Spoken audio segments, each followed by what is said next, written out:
प्यारे अधिवक्ता साथियों, सभी को हमारा प्यार भरा नमस्कार। जय जय सीताराम। आप सभी लोगों से आज की बात शुरू करूं, दो महत्वपूर्ण बिंदुओं पे आप सभी लोगों का ध्यान खींचना चाहूँगा। सभी अधिवक्ता बंधु और बहन जो तैयारी में हैं और ख़ास करके उच्चतर न्यायिक सेवा उत्तर प्रदेश पर एक कशमकश से गुजर रहे हैं, वैसे ही ठीक जैसे जूनियर डिवीज़न के बच्चे वैकेंसी न आने और आने के उहापोह में पूरा डूबे हुए हैं, इसमें तनिक भी संदेह रत्ती भर नहीं है। आज तो एक अजीब माहौल रहा दिन भर। आप लोग भी शायद वाकिफ़ होंगे कि 17 नवंबर की तिथि को यह बताया जा रहा है कि इस तारीख पर शायद प्रारंभिक परीक्षा उत्तर प्रदेश उच्चतर न्यायिक सेवा UPHJS 2023 संभव हो जाए। मैं व्यक्तिगत तौर पर इस अंदाजे को या इस कही गई बात को ना तो समर्थन करता हूं और ना ही विरोध करता हूं, लेकिन कुछ बातों पर आपका ध्यान जरूर खींचूंगा और उस आधार पर आप खुद ब खुद विधि के स्टूडेंट हैं। आप में साइकोलॉजी, लॉजिक और वह टर्मिनोलॉजी समझने की क्षमता है जो किसी भी घटना के इर्द गिर्द सुसंगतता के साथ या विसंगतता के साथ सन्निबद्ध होती है।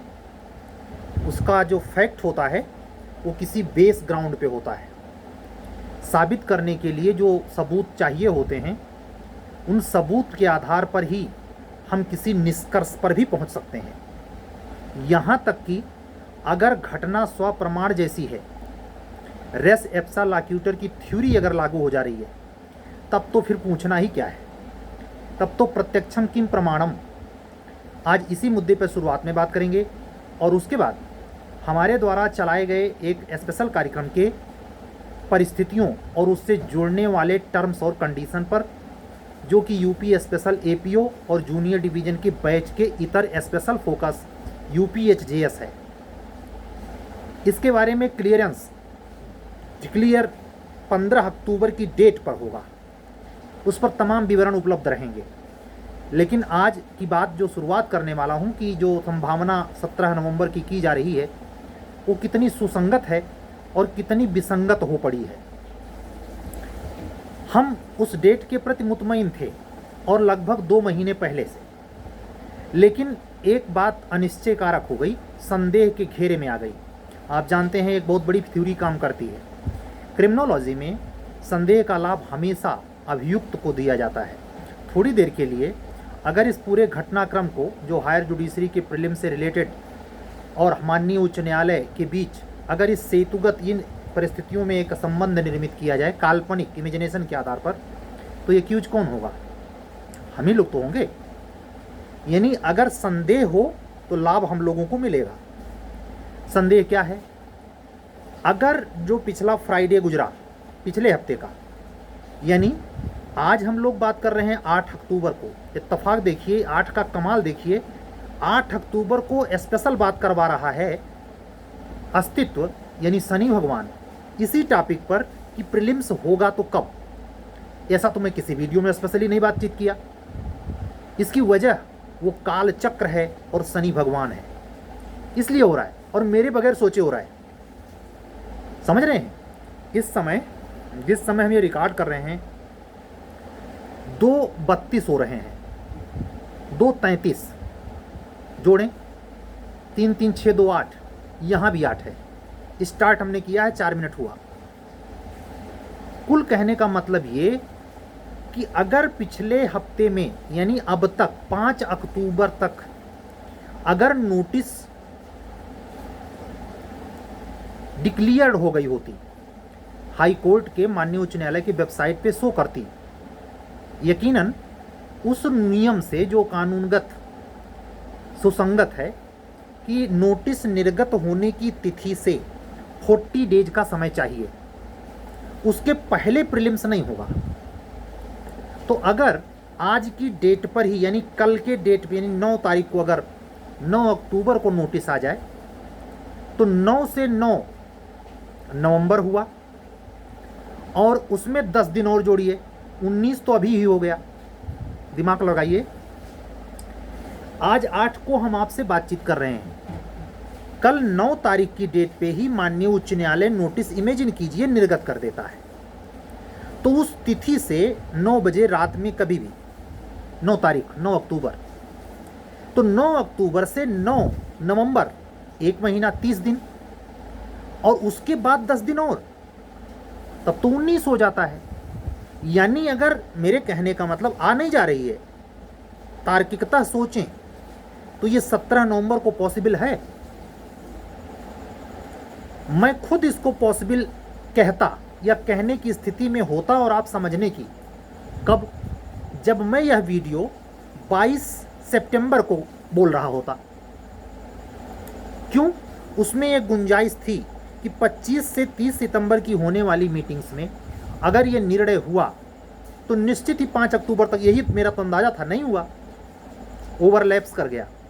इसका निष्कर्ष निकलता है कि माननीय उच्च न्यायालय अगर इसके बावजूद भी 17 को करवाए तो अपने ही द्वारा बनाए गए नियम को तोड़ दे। ऐसा वो करता रहा है। जैसे एग्जाम्पल से समझें, अभी तक तीनों हायर जुडिशरी में जिन लोगों का नाम मेंस के लिए अथराइज्ड नहीं होता था, सॉरी प्रीलिम्स के लिए, उनकी लिस्ट निकलती थी, यानी जो लोग रिजेक्ट किए गए उनकी लिस्ट, बाकी लोग सेलेक्ट हैं। अब की बार क्या हुआ है? अब की बार इसके उल्टे हुआ है। हर बार केस नहीं लिया जाता था, इस बार केस लिया गया है। तो कहने को तो कुछ भी हो सकता है, लेकिन जो लॉजिक कहता है उसमें 17 नंबर की संभावना मेरे देखे, मेरे सोचे अब नील बटे सन्नाटा है। होता है तो नियम को ध्वस्त करके होगा। हो सकता है ये माननीय उच्च न्यायालय का सुओ मोटू अप्रतिम पावर जिसे कहते हैं। और दूसरे मुद्दे पे बात करते हैं। एक यह चीज ध्यान रखने योग्य है कि अगर मीटिंग्स अपने एक फिक्स सिनेरियो या फिक्स ग्राउंड पे होती रही हैं, हमेशा होती हैं, रेगुलर रूटीन में, तो उस रूटीन मीटिंग का क्या समय भी ये चल रहा है? और अगर समय नहीं चल रहा है, ये फाइनल डिक्लेयर है कि पीछे मीटिंग हुई नहीं है, तो बगैर मीटिंग हुए निर्णय लिया कब गया? ये डिस्क्लोज हो रहा है। और अगर बाई चांस ये लिया भी गया तो क्या डिस्क्लोज करना किसी के लिए उचित है या डिस्क्लोज करना चाहेगा? नहीं, सिर्फ कयासबाजी है। और दूसरा, मैं स्वयं इस डेट के बारे में एक मैसमेरिज्म, एक कयास मैंने स्वयं लगाया था 17 के लिए, लेकिन आज नहीं, 2 महीना पहले, जब लोग 22 जुलाई को एग्जाम करवा रहे थे। लेकिन मैं खुद उसका खंडन करता हूं कि माननीय उच्च न्यायालय के अपने व्यक्तिगत विचार इस संदर्भ में भिन्न हैं। वो इतने दूरगामी प्रभाव वाले हो सकते हैं जो आने वाले 22 अक्टूबर यानी दिवाली से 1 हफ्ते पहले स्पष्ट हो जाने चाहिए। इसमें एक संकेत और छिपा है। अगर ऐसा नहीं है, ये सब सच है, ये सब बहुत सन्निकट है, कयासबाजी को बल देता है, तो आखिर कब तक हो सकता है? एक आखिरी और लास्ट संभावना, क्या अगर 22 से 25 अक्टूबर के बीच में कमेटी इस पर निर्णय लेकर के इमीडिएट नोटिस निकालती है, यानी दिमाग दौड़ाएं, 25 अक्टूबर को इमेजिन करें नोटिस आ रही है, तो 25 अक्टूबर से आप सीधे सीधे महीना भर लें, 25 नवंबर और 10 दिन और लें, यानी दिसंबर में कोई डेट, शुरुआती महीनों में, यानी 15 दिसंबर के पहले कोई संडे, जिस पे संडे पड़ता हो, उस दिन प्रीलिम्स की पॉसिबिलिटी बनती है। केवल पॉसिबिलिटी शब्द कह रहा हूं, होगी नहीं। और अगर जरा सा भी हाई कोर्ट का कोई भी एक मेंबर उस परीक्षा कमेटी सेल का इससे इत्तेफाक नहीं रखेगा, तो मैं पूरे यकीन के साथ कह रहा हूं, भीतर से ये है कि मुझे नहीं लगता इस साल परीक्षा करवाने के मूड में माननीय उच्च न्यायालय है। उसके कई कारण हो सकते हैं, उस पर चर्चा मैं नहीं करता, मेरी हैसियत नहीं, बेतुके बातें नहीं। माननीय उच्च न्यायालय के हम एक सदे सदाए बदे बदे उसके अधिवक्ता हैं। हम अगर अपने संस्था की वैल्यू नहीं करेंगे, उसकी खिल्ली उड़ाएंगे, उसका मजाक बनाएंगे, तो और क्या करेगा कोई। हमारी पहली जिम्मेवारी है एज ए अधिवक्ता कि उसके शुचिता के प्रति, न्याय के गरिमा के प्रति और संस्था के औरा के प्रति बेहद सतर्क बात रखें, जिसमें किसी भी प्रकार के व्यंग, त्रुटि, विसंगति, सुसंगतिता के विपरीत कोई भी लांछन न लगाया जा सके।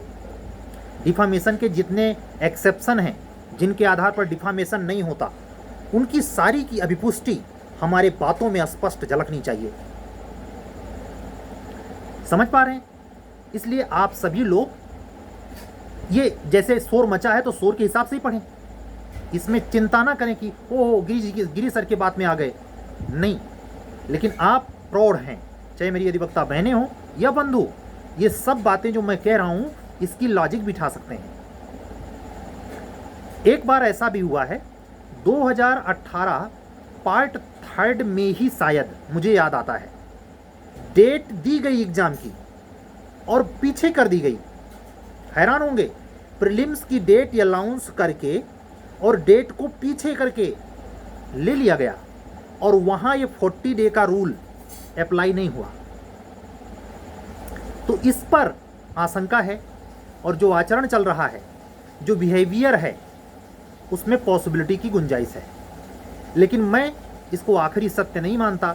मेरे हिसाबे, मेरे सोचे, मीटिंग बगैर किए जजमेंट आएगा नहीं, और कोई जजमेंट इस नोटिस के संदर्भ में तभी होगा जब कमेटी उस पर विचार करेगी, और ये विचार 15 से नहीं, इधर नहीं, वो 20 से 25 अक्टूबर के बीच में होगा।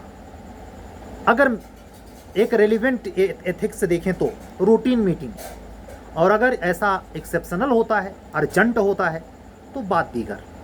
इसीलिए मैंने शुरू में ही कह दिया, ना तो मैं इसका समर्थन करता हूं और ना ही विरोध। ठीक है? तो आप लोग हमसे प्रश्न करते हैं कि सर क्या होगा क्या नहीं होगा। आज हमने ना चाहते हुए, चूंकि मेरा आज क्वेरी डे था, मैंने अपने सारे क्लासेस, सारे काम रोक करके क्वेरी पे समाप्त किए और एग्जैक्ट 6 कॉपी को मैंने चेक किया, लगभग 4.5 घंटों में 6 कॉपियां। हाँ, तो परमात्मा ने भेजा है हमारे पास दूत बनाकर बच्चों को। क्या कानपुर हो, क्या एक हिंदी मीडियम में आश्चर्यजनक रूप से एक लड़की, हमारी अधिवक्ता बहन है, आगरे से है, क्या लोकल लॉ लिख रही है वो। गजब, पहली बार उसने हिंदी मीडियम में मुझे सेटिस्फाई किया है। बच्चों का मेहनत रंग है। अब बात करूंगा थोड़ी देर, 10 मिनट, अपने सुपर 30 के प्रोग्राम में। मैंने कल ही कह दिया था, कितना भी कोई मुझे दे, मैं 31वां एडमिशन नहीं लूंगा। मैं पैसा कमाने यहाँ आया नहीं हूँ, लेकिन हाँ, ये जरूर पर करूँगा शुरुआती 2-3 टेस्ट में। आप दमों रखते हैं कि चले आए हैं, अगर आप उस दमदार नहीं हैं तो पैसा आपका रिफंड होगा, कट लो यहाँ से। उसी घोड़े पे दाबुक लगाऊंगा जिसमें दम होगा हायर जुडिशरी में पार करके, उस वैकेंसी में जिसमें हाई कोर्ट ने लड़िया के आगे काठ नहीं, पूरा बोटा लगा दिया है। क्या? हर पेपर में 40%। कुछ समझ में आया? तो हमारे पास फोन करने के पहले माइंड में ये भी रख लेना कि टेस्टवा गिरी जी का हम पाएंगे 40%, नहीं पैसा वापिस कर देंगे वो। ढूंढना, सर्च मारना इसी यूट्यूब पर, मिले कोई दूसरा।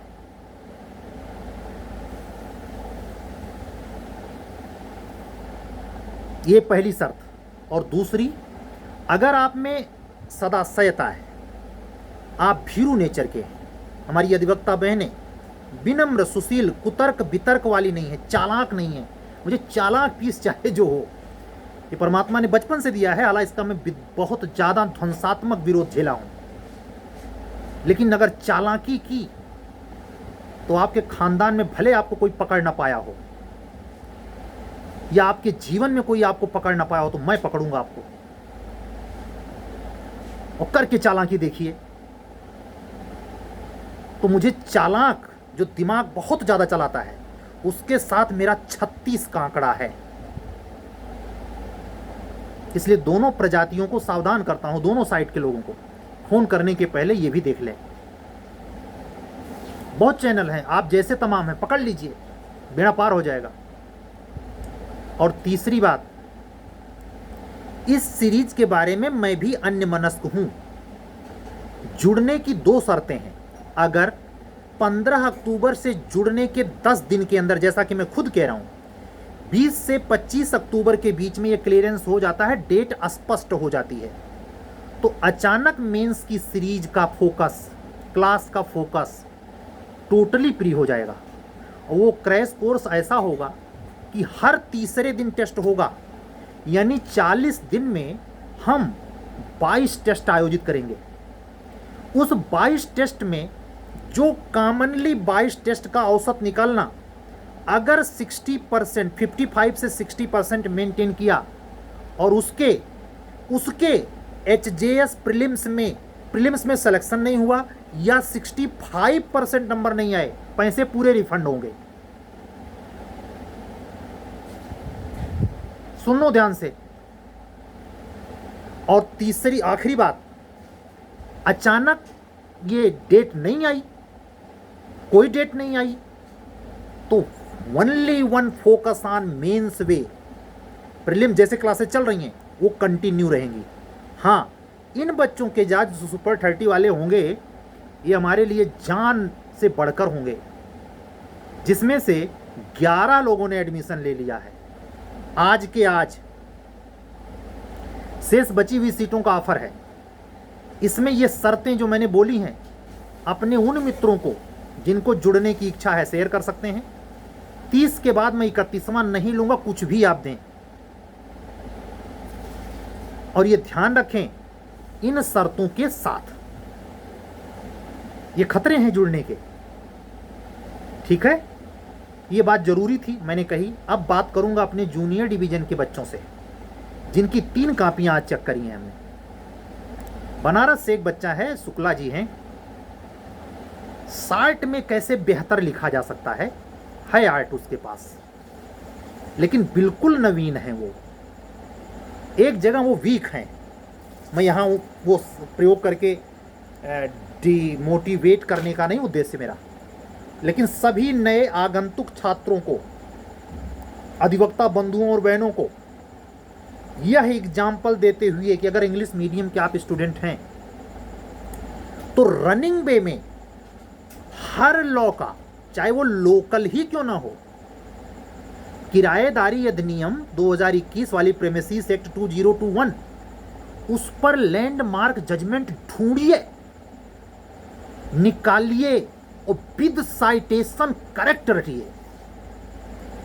एक्सपर्ट जो आपकी कॉपी चेक करे, चाहे वो एकदम नवयुवा हो चाहे बुजुर्ग, उसके दिमाग के पेसीने में बल पड़ना चाहिए कि कितनी जोरदार तैयारी किया इस लड़के ने, और विद इन टाइम। इसीलिए मैंने अपने बच्चों को वार्न किया है कि आप आंसर राइटिंग मेरे पर्दे के पीछे कर रहे हैं। ऑफलाइन होता तो मैं सामने देखता, मैं देख नहीं रहा हूं। इसलिए आपको टाइम नोट करना है और काल्पनिक नहीं होना चाहिए वो। नहीं, मुझे नहीं धोखा दोगे आप। मेरी वो अधिवक्ता बहन जो आगरा वाली है, वो पहली एडवोकेट सिस्टर है जिसने अपने मेंस के आंसर राइटिंग में मिनट दर्ज किए हैं पर आंसर। ये यहां खुलेआम बोलने का क्या मतलब है मैं जानता हूं। तमाम सरौता लिए सुपारी काटने के लिए बैठे हैं।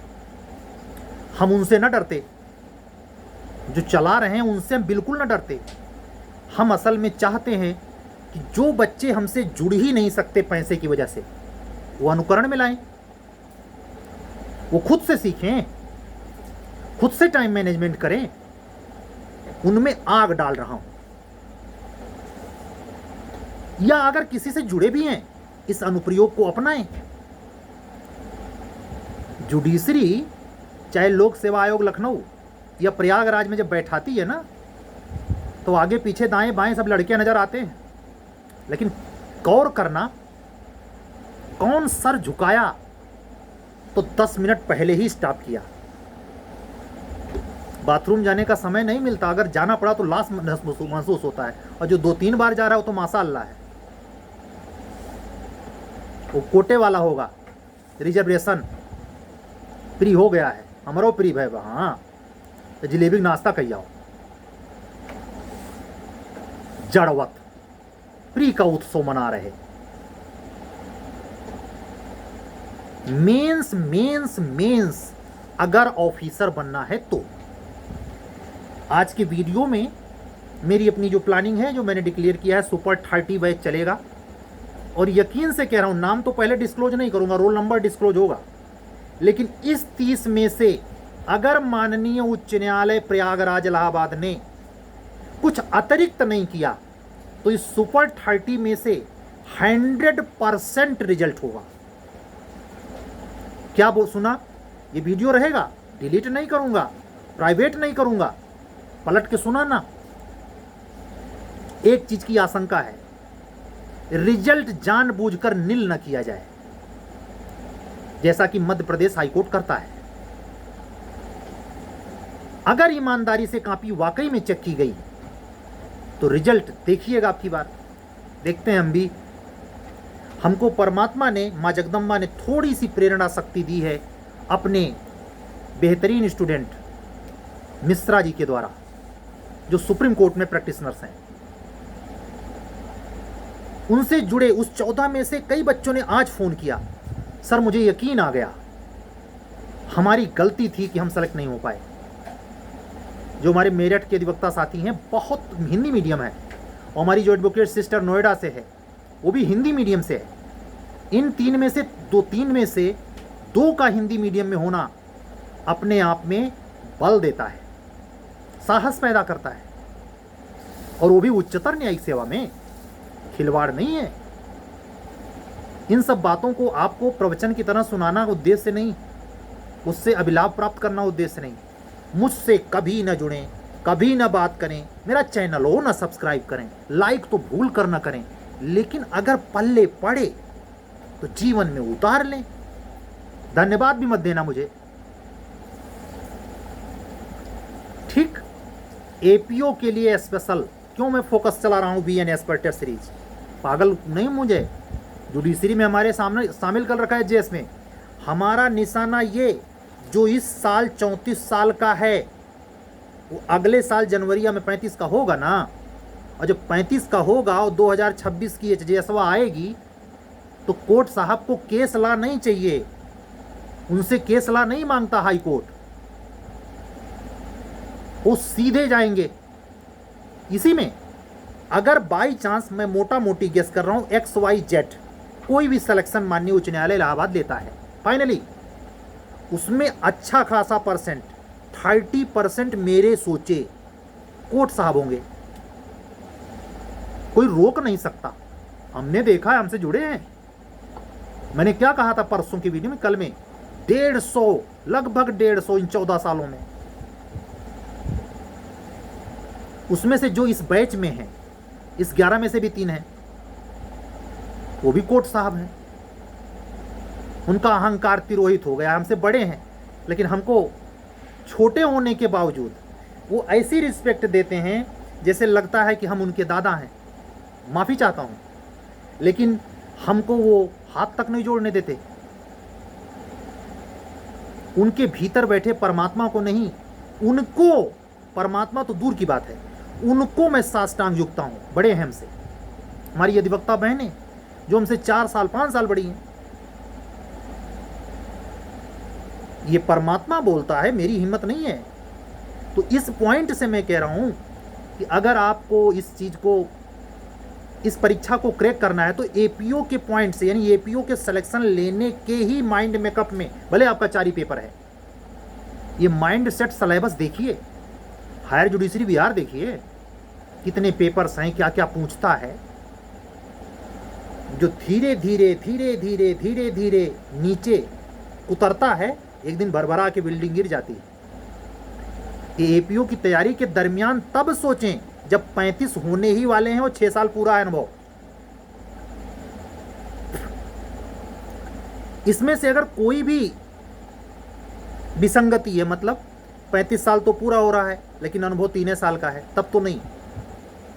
मैं ये टारगेट करके एपीओ का स्पेशल बैच इसीलिए चला रहा हूं, और किसी को फैसिलिटी नहीं है। जुडिशियल ऑफिसर नहीं जा सकता बारकोटे में। धीरज मोर का केस पढ़ लेना।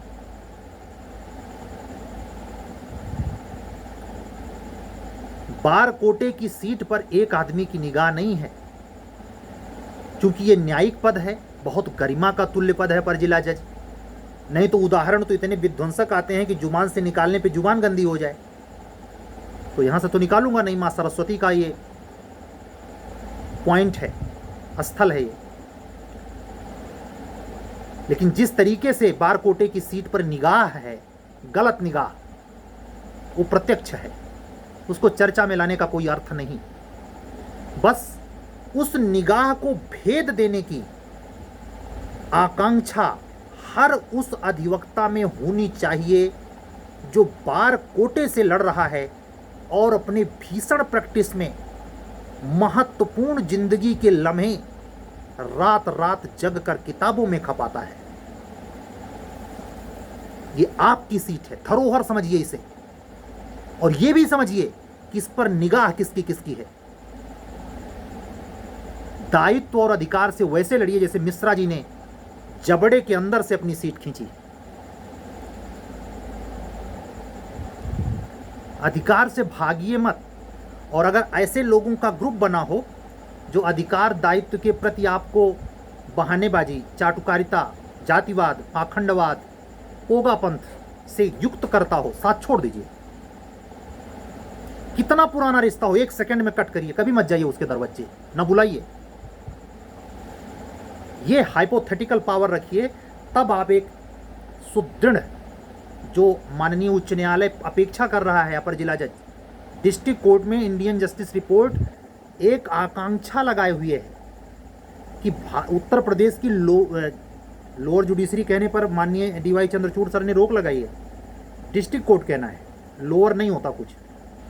डिस्ट्रिक्ट कोर्ट्स में ये अपर जिला एडीजे की पोस्ट इतना वजनदार हो कि जो धब्बा लगा है जुडिशरी में जूनियर डिवीजन में कि कुछ नहीं जानते ये लड़के, वही वकील साहिबान ये माथे का पसीना पोंछ ले, आया है कोई शेर बब्बरी। ऐसे खूंखार सुपर 30 जाने चाहिए। हमारी झांसी की रानी अधिवक्ता मैं पहुंचूं या ना पहुंचूं ये परमात्मा के मत थे, लेकिन जो जुड़े और पद प्राप्त करे तो न्याय विभाग जन्म जन्मांतर तक याद रखे। मैं 3 व्यक्तियों का नाम लूंगा माननीय उच्च न्यायालय इलाहाबाद के संदर्भ में। वो न्यायमूर्ति तो नहीं रहे, एडी गिरी साहब, उनकी प्रतिमा इलाहाबाद उच्च न्यायालय के प्रांगण में है। मार्कंडे काटजू सर, ज्ञान सुधा मिश्रा माननीय न्यायमूर्ति महोदया के साथ उनकी अक्सर बेंच रहती थी। और उसके बाद जो इस समय सीजे हैं गुजरात, संगीता अग्रवाल मैडम, कुछ कर्णवीर रहे हैं जिन्होंने, और एक नाम अभी जस्ट चर्चा में है सुधीर अग्रवाल सर का, और एक मैं नाम का शुरुआती बोल रहा हूं, यादव जी को, जो ब्रिटेन में पुरस्कार मिला है, जिन्होंने हिंदी में जजमेंट लिखे हैं। मैं चाहूंगा आप कमेंट करें उन न्यायमूर्ति का नाम क्या है। मैं मिस कर रहा हूं, अक्सर मुझे नाम भूल जाता है। पूरा नाम बताइए। ऐसे ओज तेज से अपना व्यक्तित्व निर्मित कीजिए। परमात्मा अगर आपको हाई कोर्ट तक लाए ठीक, नहीं अगर जिला जज का भी चांस मिले या एडीजे पे ही रिटायर हो जाएं, छवि ऐसी बनाएं कि कचहरी लंबे समय तक याद रखे आपको। वो नहीं जो आपके साथ सहकर्मी हो, पेशकार, स्टोनो, प्योन, नहीं, क्लाइंट।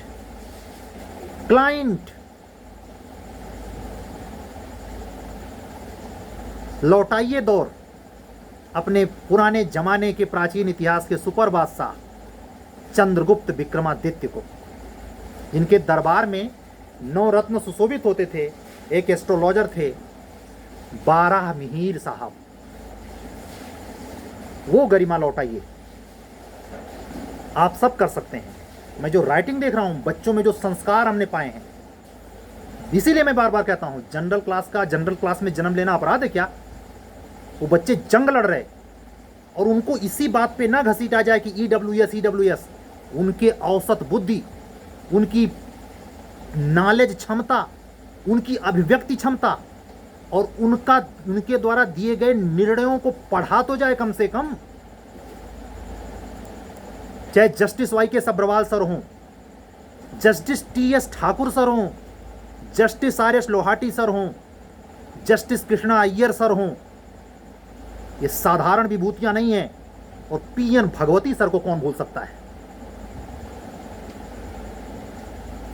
आते जाते नाम कमाते पद पाने के चक्कर में हमारा भी सुप्रीम कोर्ट में प्रमोशन हो जाए, तमाम आ जा रहे हैं, उनका नहीं। न्याय में आप लोगों की सीट को बढ़वाने के लिए TS. Thakur sir as a CJI इसी वर्तमान प्रधानमंत्री मोदी के सामने रो पड़े हैं। वो कैसी आत्मा है शरीर के अंदर जो रो करके कह रही है कि नियुक्ति की सीट बढ़ा दीजिए, और एक वो है कि सीटियां खा जाएं। ये अंतर होता है विशुद्धतम में और अशुद्ध में। जमीर पैदा कीजिए, जज्बात।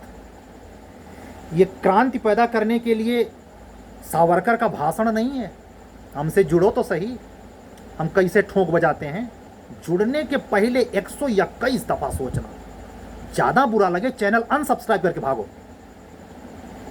बुदबुदाना हो, गाली गलौज करना हो, कर लो, लेकिन जुड़ने के पहले सावधान। चलते हैं, कल फिर मिलेंगे। कोई अपडेट आती है तो उसके साथ, कोई और आवश्यक बात होती है तो उसके साथ। आज की टोटल बातें स्कंद माता को निवेदित हैं, लेटे हुए हनुमान जी के पावन कृपा से, देवादिदेव महादेव भगवान शंकर के पावन कृपा से, और जगतपति आधार, जगत के आधार नारायण श्री हरि विष्णु के असीम अनुकंपा, प्यार, आशीर्वाद से, कृपा से ये सब ध्वनि प्रकटित हुई है। मेरा इसमें कोई हाथ नहीं है। मैं अपने आप को आकर्ता स्थापित करता हूँ। आप कुछ भी सोचें, मुझे फर्क नहीं पड़ता। चलता हूँ। सभी अधिवक्ता बहनों और बंधुओं को जय जय सिया राम बोलता हूँ। और नए सब्सक्राइबर्स या नए अधिवक्ता साथी को जो आज ही चैनल देख रहा है, उसको अगर जुड़ने का मुझसे इंटरेस्ट है या मेरे द्वारा सुपर 30 के प्रोग्राम से जुड़ना है तो थंबनेल इस पर तो रहेगा, मोबाइल नंबर ही रहेगा, लेकिन फिर भी सुन लें 7705090393। इसी व्हाट्सअप नंबर पर, इस पर कॉलिंग नंबर नहीं है, आप व्हाट्सअप करेंगे तो हम कॉल करेंगे आपको, हम आपको कॉलिंग नंबर उपलब्ध करवाएंगे। ठीक है, कल फिर मिलेंगे। तब तक के लिए सभी अधिवक्ता साथियों को जय जय सिया राम, शुभ रात्रि, सत्यमेव जयते।